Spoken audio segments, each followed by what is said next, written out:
अस्सलाम वालेकुम जी। आप सबका वेलकम मेरे चैनल पर। आप सब कैसे हैं? मैं बिल्कुल ठीक और दुआ करती हूँ कि अल्लाह ताला आप लोगों को खुश और आबाद रखे और मुझे भी आप लोग दुआ में याद रखिएगा। अच्छा जी, यहाँ पे जी सुबह का टाइम, उठने के बाद मैं आई थी। सबसे पहले कोशिश यही होती है कि अपने कमरे को समेट लिया जाए, क्योंकि कमरे जो होते हैं वो घर का एक अहम जुज़ होते हैं। अगर आपके कमरे साफ़ सुथरे हों तो बाकी काम भी आहिस्ता आहिस्ता निपट ही जाता है। तो ज़ाहिर सी बात है, सर्दी का मौसम है, हर वक्त हर सुबह के टाइम पे कमरे में कह लें कि सबसे ज़्यादा बिस्तर वगैरह होते हैं। तो मेरी कोशिश यही होती है कि उठने से पहले सबसे पहले बिस्तर वगैरह समेट लिए जाए। अच्छा जी, यहाँ पे मैं आपसे कुछ बातें करना चाहूँगी। जैसे कि मैंने पिछले व्लॉग में आप लोगों से कुछ बातें शेयर की थी, तो मैंने कहा चले मैं आज भी आप लोगों से कुछ बातें शेयर करती हूँ। इंसान ने अपनी ज़िंदगी अपने हाथ से ही बहुत मुश्किल बना दी है। जबकि देखा जाए तो ये जो ज़िंदगी है ये बहुत फ़ानी है और हम इसे बहुत आसानी से गुजार सकते हैं।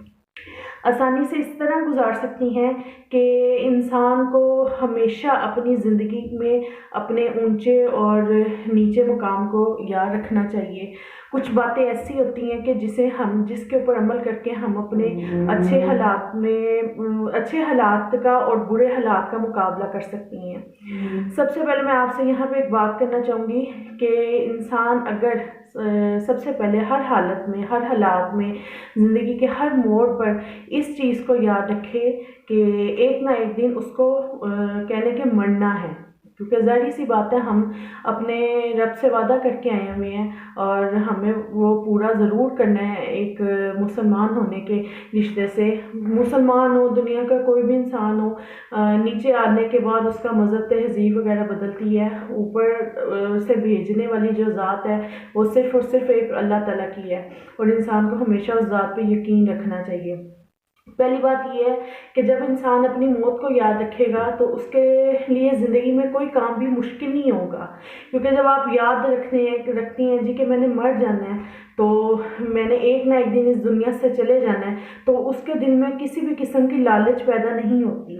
वो हर चीज़ को आर्ज़ी समझता है, हर चीज़ को बस इस तरह से अंजाम देता है कि उसको पता होता है जी कि मेरी तो बका नहीं है, ना मेरी बका है, ना किसी और चीज़ की बका है। इसलिए जब इंसान अपनी मौत को याद रखता है तो उसके लिए बहुत सी चीज़ें आसान हो जाती हैं। दूसरी बात मैं आपसे ये कहना चाहूँगी कि एहसान एक ऐसी चीज़ है, एक ऐसा लफ्ज़ है कि अगर आप बुरी हालत में हैं तो किसी ने आप पर एहसान किया है, तो आप कहने कि जब आप अच्छी कंडीशन में आती हैं तो आपको कोशिश ये करनी चाहिए कि आप उसको याद रखें। ये लाज़मी नहीं है कि किए जाने वाला एहसान अच्छे और बुरे हालात का ही हो।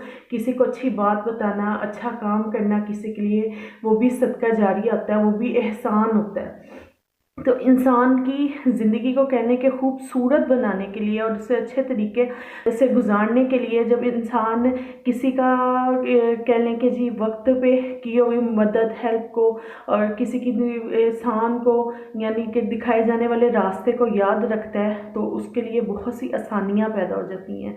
और अगर कोई इंसान किसी के किए हुई मदद को और कह लें एहसान को भूल जाता है तो मेरे नज़दीक वो इंसान नहीं होता, वो शैतान का रूप धार लेता है।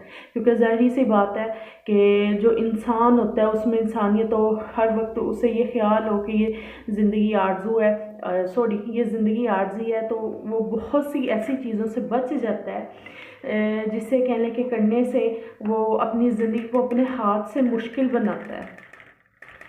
और तीसरी बात और सबसे अहम बात मैं आपसे ये करना चाहूँगी जी कि नसीहत एक ऐसा फल है, मेरे नज़दीक मैं तो इसे ऐसा फल समझती हूँ कि अगर आप किसी की अच्छी नसीहत, किसी का दिखाए जाने वाले रास्ते को, आपके अंदर दिखाई जाने वाली बुराई को अगर आप समझती हैं, एक नसीहत लेते हैं उससे, तो आप उसके रस से यानी कि नसीहत के फल के रस से आप हमेशा फैज़ याब होते रहती हैं।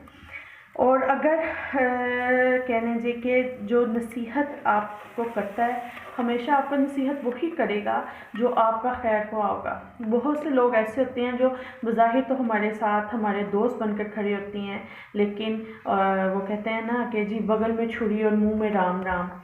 तो बहुत कम लोग ऐसे होते हैं जो हमारे खैर ख्वाह होती हैं। तो इसलिए अपनों को पहचानिए, उनकी बातों को, अपने बुज़ुर्गों की, अपने से मोहब्बत करने वाले, अपने साथ रहने वाले लोगों की बातों को जानिए, पहचानिए और कोशिश करें कि उस पर अमल भी करें, ताकि हम लोग अपने आने वाले हालात में हर चीज़ को फेस कर सकें, हर चीज़ का मुकाबला कर सकें। अच्छा जी, ये थी मेरी छोटी सी 2-3 बातें, और उम्मीद करती हूँ कि आपको ज़रूर पसंद आई होंगी। यहाँ पे आ गई थी मैं अपने किचन में खाना बनाने के लिए, क्योंकि आज रात को जाना था मैंने शादी पे। तो ज़रूर से पता है बच्चे मेरे छोटे हैं, कोशिश मेरी यही होती है क्योंकि बच्चों को खाना वगैरह खिला के लेके जाएं, क्योंकि आपको पता है बच्चे वगैरह जाकर शादी में हो या कोई फंक्शन हो, कुछ भी हो कहीं, ये तो बच्चे जो होते हैं वो आपस में बच्चों के साथ मिलकर खेलने लग जाते हैं, तो खाना वगैरह बिल्कुल नहीं खाते। तो मैंने भी यही कोशिश की थी कि जल्दी से, मेरे पास मटर और चिकन पड़े हुए थे, तो मैंने कहा जी मैं जल्दी से मटर और चिकन का पुलाव बनाती हूँ। तो इसकी रेसिपी तो मैं पहले आप लोगों के साथ शेयर कर चुकी हूँ, और इसको बनाना बहुत आसान है, बहुत झटपट बन जाते हैं और बहुत ही मज़े के भी बनती हैं। मैंने शादी का भी थोड़ा सा व्लॉग बनाया था, वो लास्ट में मैं आपके साथ शेयर करूँगी। अल्लाह ताला सब बेटियों के नसीब अच्छे करे। और बस जी, ये जल्दी जल्दी मैं अपना काम ख़त्म कर रही थी, और ये मैंने कुछ बातें आपसे शेयर की हैं, और इंशाल्लाह मैं अपने व्लॉग में और मज़ीद ऐसी बातें और लेके आऊँगी जो आप लोगों को अच्छी लगेंगी। और अगर आपको मेरी बात अच्छी लगे, बुरी लगे, जैसी भी लगे, प्लीज़ मुझे कमेंट बॉक्स में ज़रूर बताइएगा।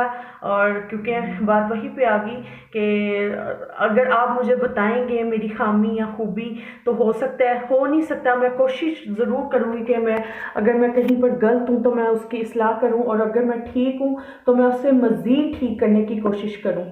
और आप लोगों से एक रिश्ता बन जाता है, इसलिए दिल करता है आप लोगों से हर बात की जाए, हर चीज़ आपके सामने आपको दिखाई जाए। और ये भी एक फैमिली आप जो होती है, जिस तरह हम अपनी घर की फैमिली को लेके चलते हैं, इस तरह आपसे भी रिश्ता कायम हो जाता है।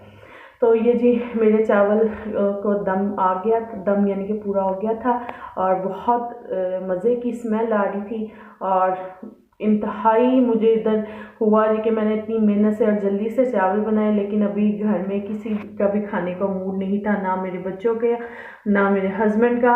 और फिर ज़ाहिर सी बात है, जब बच्चे और हस्बैंड ना खाएं तो फिर यकीनन आपसे भी नहीं खाया जाता, भाई मेरे से तो बिल्कुल भी नहीं खाया जाता। तो ये मैंने बनाए थे चावल, लेकिन हम में से किसी ने नहीं खाएगी, ऐसे के ऐसे ही पड़े रहे, और हम लोग रात चलेंगे जी शादी पर। यह है जी मेहंदी का फंक्शन। ये मैंने थोड़ी सी वीडियो शूट की थी, ज़्यादा नहीं कर सकी थी क्योंकि किसी की इजाज़त के बगैर हम नहीं कर सकते। और मेरी दुआ है कि अल्लाह ताला इस बेटी के नसीब अच्छे करे और इसे अपने घर में आबाद रखे। आप लोग भी इसके लिए दुआ कीजिएगा, बल्कि कुल आलम की बेटियों के लिए दुआ कीजिएगा कि अल्लाह ताला सब बेटियों के नसीब अच्छे करे। मेरी भी एक छोटी बहन है जिसकी शादी होनी है, और उसके लिए भी दुआ कीजिएगा कि अल्लाह ताला उसको अपने घर में आबाद करे खैर खैरियत से। आमीन। अल्लाह हाफिज़। मुझे दुआ में याद रखिएगा, और मेरे चैनल को लाइक, सब्सक्राइब और शेयर कर दीजिएगा।